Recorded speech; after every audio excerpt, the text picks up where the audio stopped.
Good morning, my wonderful family. So, today we're going to talk about foods that really support detoxing. Excuse me.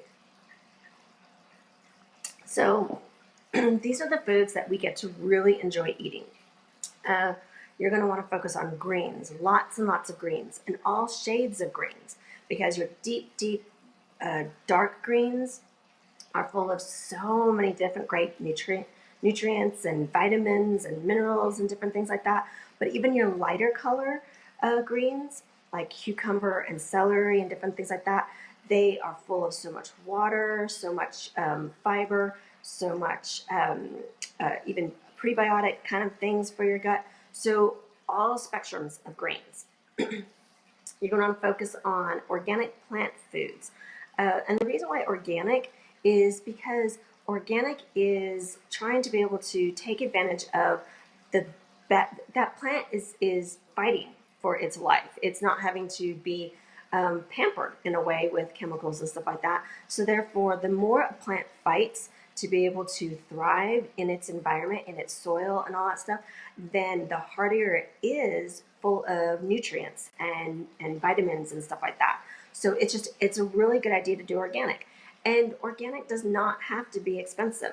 When I go to natural grocers, I stick to the perimeter on the outside, and when I stick to just the fruits and vegetables and the outside, nuts and meats and stuff like that, and the non-dairy milks and everything, I am able to truly get a week's worth of groceries for 3 of us, with a husband who eats probably worth 3 people alone. I'm able to do it at $50. I'm able to truly be able to do this at $50 and to be able to have some really good, fun meals for my family. So I challenge you to kick those limiting beliefs that you can't do organic, because you can. You really and truly can. And to enjoy it, to have lots of fun with it. And your body's going to thank you for it. Trust me. So greens, organic plant food, and then the next thing that really supports detoxing is raw. Trying to be able to eat as much as raw as possible because of the enzymes that it creates. Raw really just makes your body have to work a little bit harder and clean a little bit harder. Now, the caveat is that if you're still struggling with gut issues, if you're still with thyroid and all that stuff, I know that when I first started my healing journey with my thyroid and all that stuff, my gut really couldn't handle a whole lot of raw stuff. It needed more steamed stuff and cooked stuff and kind of semi al dente, where it's a little bit cooked but a little bit raw. I was able to build myself up.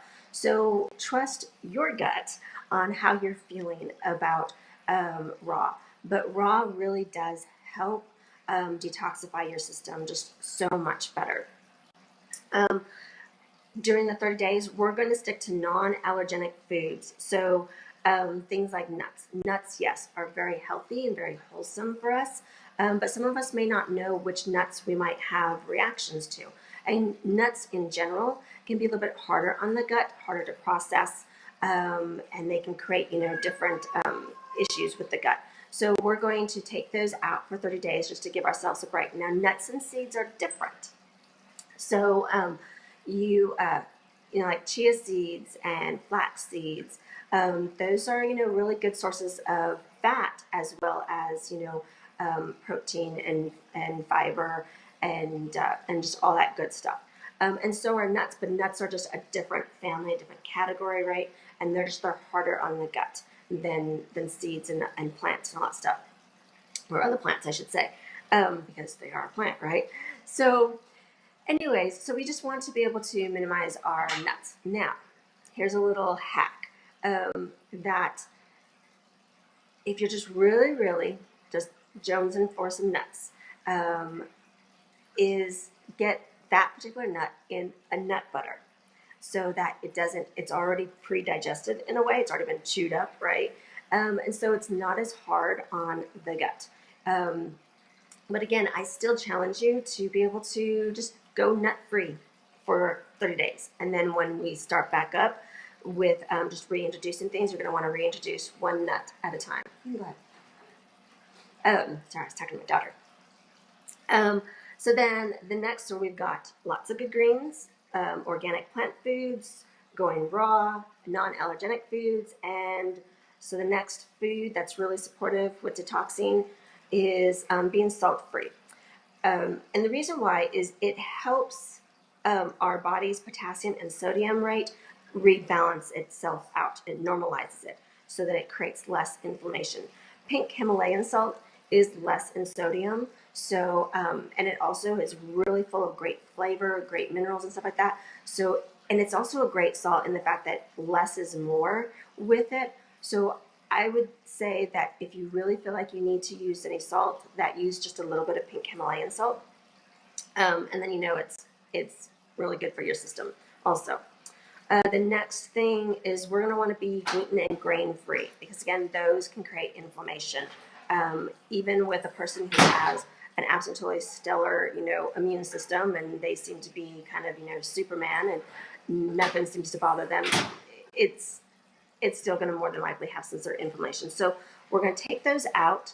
One, to be able to help your gut heal, to help your body detoxify, and then to be able to, and if you do want to reintroduce a grain or a gluten, then you can decide as you reintroduce it if you really like the way you feel, or if it does, flare up something and it lets you know that it definitely was one of your issues. We're going to go sugar-free, including no fruit for the first week. Again, to be able to help your system just kind of clean out and to be able to resensitize your taste buds to what true sweetness is. And any of the white sugars and processed sugars, all of that stuff anyways, is just, it also can create, toxin loads in our system. We're going to go animal free. And the reason why, or I should say, try to go as minimally, you can get lots of really great protein sources through plants, and it's only 30 days. But if you're feeling like like especially with Hashimoto's and with thyroid conditions, it's kind of a balance because animal protein is really actually very therapeutic. So I stick to chicken and fish because it's a little bit lighter on the gut. It's not as hard to process into the system, and I'm able to get that really good energy boost. But I am able to do these detoxes periodically and do it based on plant-based proteins in order to be able to help my system fully flush. So again, play with it, see what works for you, what resonates with you. But the reason why we go animal-free is because to break down protein in your body, it takes a lot to process it. And we're wanting to be able to flush all of those old toxins, all that stuff out of our system. And it just makes it kind of harder for your body to be able to flush things out quicker. So that is the nitty gritty on foods that are really supportive for detoxing. Remember, greens, organic plant foods, raw as much as possible, non-allergenic foods we're going to pull out, such as nuts. We're going to try to go salt-free, other than maybe a little bit of pink Himalayan salt, gluten-free, grain-free, sugar-free, including no fruits during the first week, and trying to be able to go as animal-free as possible. And remember that the whole reason why we're doing this as a group is for the support, for the wins. We're not going to focus on anything that we're not failures, right? We're not going to say, oh, I ate such today or whatever. But I challenge you to remind yourself that this is about self-care and self-love. And it allows you to learn more about your body and what it's telling you. So it's only 30 days. You can do this. And that's what we're going to do during the month of May, is to be able to be there to cheer each other on, to support each other, to share pictures of meals that we're doing that are really, really fun. And is this really detoxing? Because I had no idea detoxing could be so much fun, right? I hope that you guys were able to check out the, the file that I added yesterday. Is really cool. So this is the first page. I know it's backwards, but it's the cleanse and restore. But the second page is, can you see that? It has all little checkoff boxes. And here on the side, it even tells you what each phase is all about, why it's detoxing and how it's detoxing. The foundation, the the gastrointestinal, the endocrine system, the cellular system. So it's really cool. This is going to definitely go right beside I'm still going to have my journal, but I don't need to like create my own little boxes now. When I found this, I was like, woo, gotta share this with you guys.